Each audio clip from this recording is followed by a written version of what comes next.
look to throw now on first down. Able to hit his target, Claypool. And able to get this one across the 45 before he's brought down. 2 catches in the first half. Now he's got a third here, and it's good for a first. Well, that was a fun one to watch right there. A nice in-breaking route and plenty of room in the middle of the field. And he was able to get behind the linebackers and grab the completion for a really good pickup. A big hitter to start the drive has him up near midfield here for 1st and 10.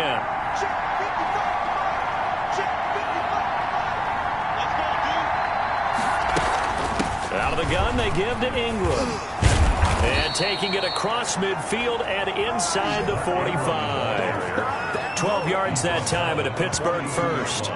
We don't talk about it very often, but sometimes there's a dip in intensity when you start the second half, which can manifest itself in some sloppy tackling.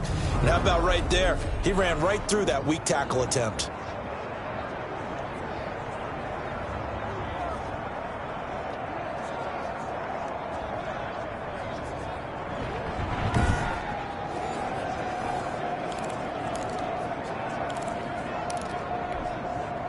Back-to-back good plays have him on the move on first down.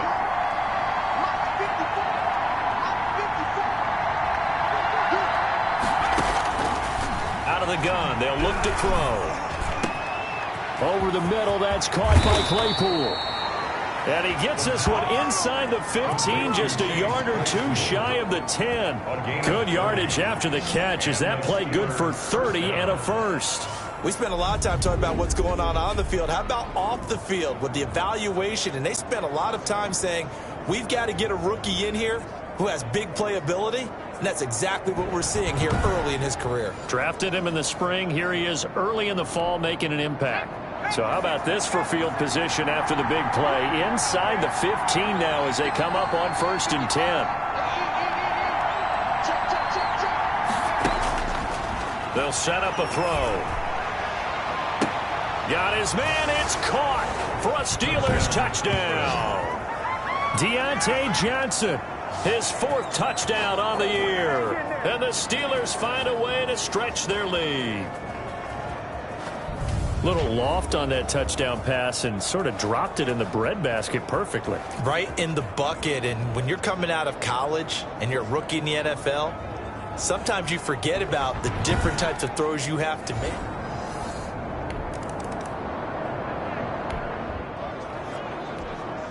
So now this offense will take over, and they will have the football at their own 20-yard line.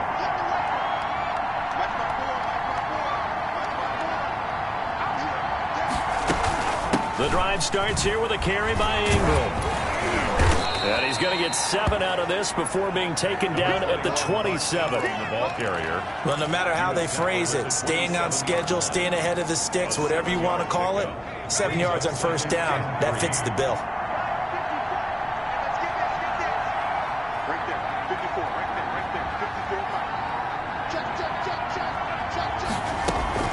On second down, Samuels. And they're able to get this one across the 35. 11 yards there, first down. Well, you certainly have to give a little credit here because they're playing this game now at their pace. This is ball control football, sustained runs, taking their time and making it work.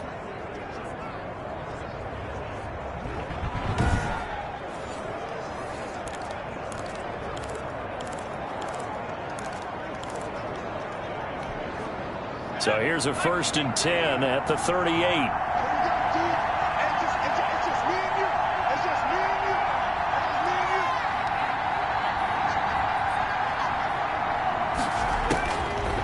He'll look to throw.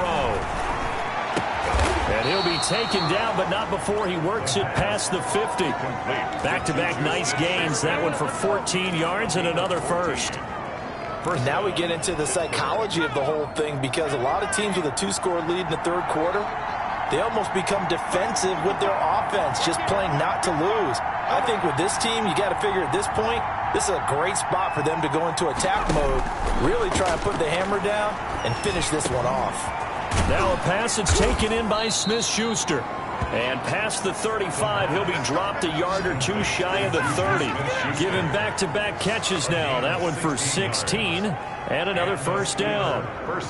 One of the feature points of the in route is being able to make a nice throw to the middle part of the field. And for a quarterback, that's one of the better throws and better looks that he'll get. But he has to be careful not to wait too long and let his receiver wander into some tough territory. If he's late with the ball, he can get his receiver hit and hit hard.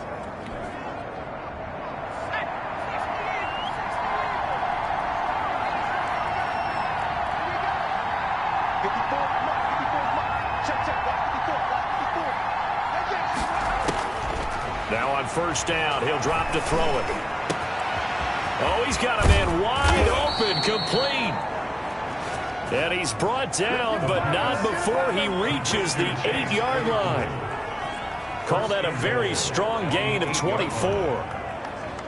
One of the selling points of the in route is it gives the quarterback a really nice sight line to his receiver and almost on a direct shot able to throw the ball into the middle of the field and have a great chance of success as they did on that play.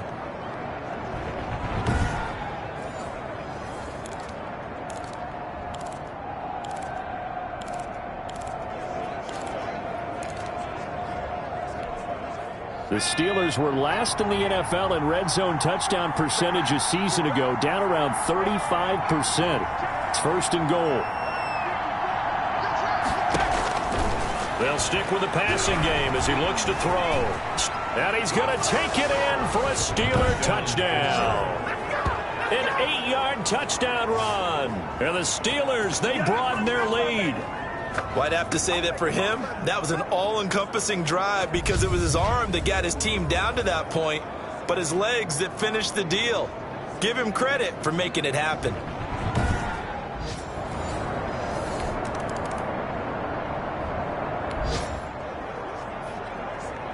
Late stages of the game here in the fourth quarter as this offense takes over first and 10.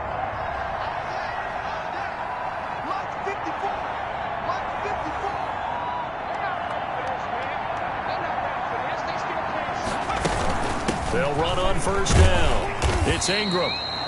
It's a 7-yard carry to set them up with a 2nd and 3. Charles, you'd said the magic number was probably right around 20 for this defense because they're facing one of the top 5 offenses in the league in terms of points scored. They've had their moments, but this offense just a little too good, isn't it? They really are because no matter what you do to make an adjustment on defense, they've had an answer for it.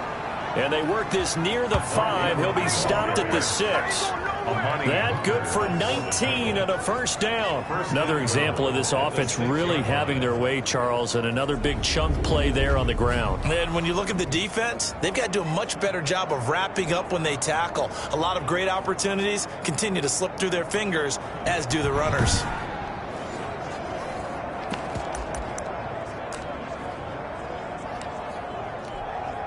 And I don't quite know what's happening here. It's a first down, but the field goal team is out onto the field.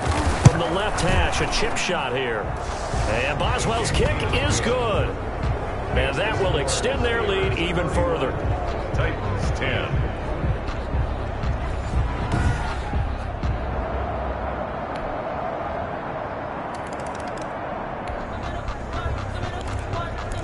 So they surrendered 3 points, and now after the kickoff, this offense gets ready to take over the football.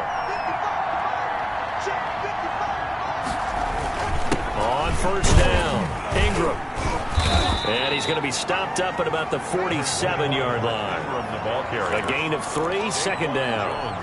And when do they start thinking about burning these timeouts? They've got all 3 still defensively. To me, you have to start right now. Here's the time, and that means you've got to stop them on defense, not give up the yardage, use your timeouts in order to get the ball back and try and score yourself. But now is the time to start using those timeouts. And keep in mind, it'll also stop the clock at the 2-minute warning. It'll go as a gain of 7 on the play, and it sets up a 3rd and inches situation. On that last run, he's now hit the 6,000-yard mark for rushing yards in his career. And moves him squarely into the top 100 rushers of all time. In fact, he can boast that he's rushed for over 1,000 yards more than Gale Sayers did in his career, and Gale Sayers was a Hall of Famer in a short career. Out of the gun now on 3rd down. He's got a man open. It's Chase Claypool. And they'll have it in the red zone before he crosses over out of bounds. Forget the run on 3rd and 1. They shock the D and rip off a pretty big play. He's been the go-to guy. They needed a big play there on 3rd down. Went his way. It worked out. Doesn't matter whether they've scouted it or that they think he's going to get the ball. He has a knack for finding his way open and completing the connection.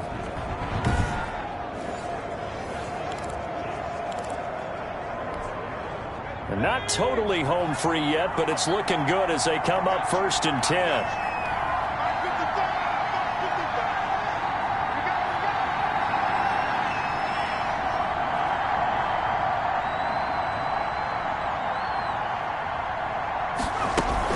A 10th carry here for Mark Ingram. And he'll be stopped after a gain of only a couple down to the 15-yard line.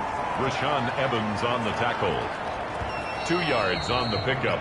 It's 2nd and 2 minutes left to play in this football game here on EA Sports.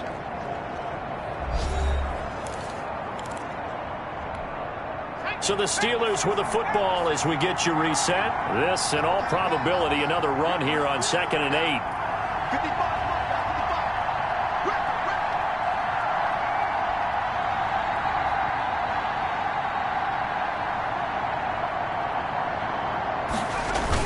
Ingram again. He's down inside the 10 to the 8. And it comes on a gain of 8. And now right out of the 2-minute break, we'll get a timeout used defensively with 1:56 to go. Now this is a big 3rd down, and you'd have to think we'd see a timeout right away if they can't stop him here.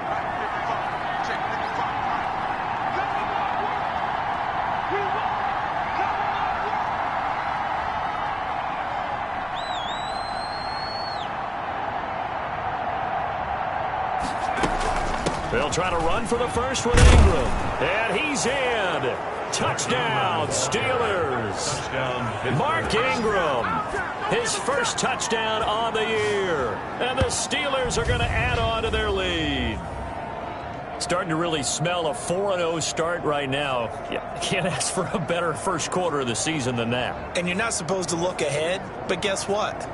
You're going to? They have to. Because when you get to if you get to 4-0, you're not just thinking playoffs now. You're thinking.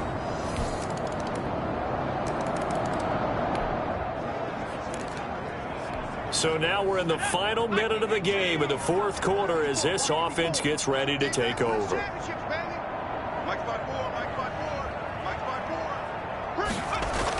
They'll run on first down. It's Ingram. And he gets this inside the 35-yard line. Now the Titans will use their third and final timeout as they'll stop it with just over 40 seconds to go in the game. From the 32 now, here's 1st and 10.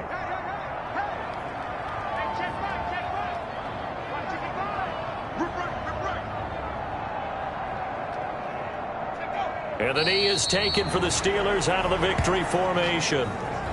And the clock will roll down to zeros. 4 weeks in, 4-0. I don't think anybody needs to alert the 72 Dolphins just yet, but great start to the season. Great start. How about taking a knee at the end? And there's no better feeling for a team than to do that, to close out a victory. But you're right, at 4-0, they're sending a message to the rest of the league. They're going to be tough to deal with.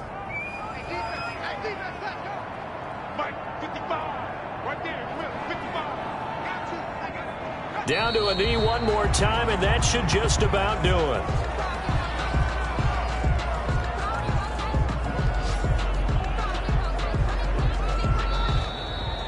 it. So this one in the win column for the Pittsburgh Steelers.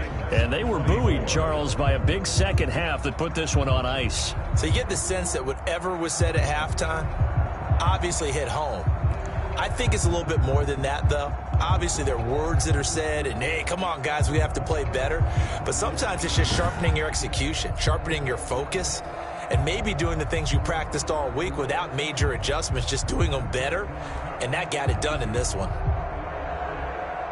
So for Pittsburgh, hey, they finish a perfect month of September as they move to 4-0 on the new campaign. And they'll return home next week to take on the Philadelphia Eagles. Meanwhile, for Tennessee, they'll drop down to 1-3. And they will get a home date next week as they will take on the Buffalo Bills.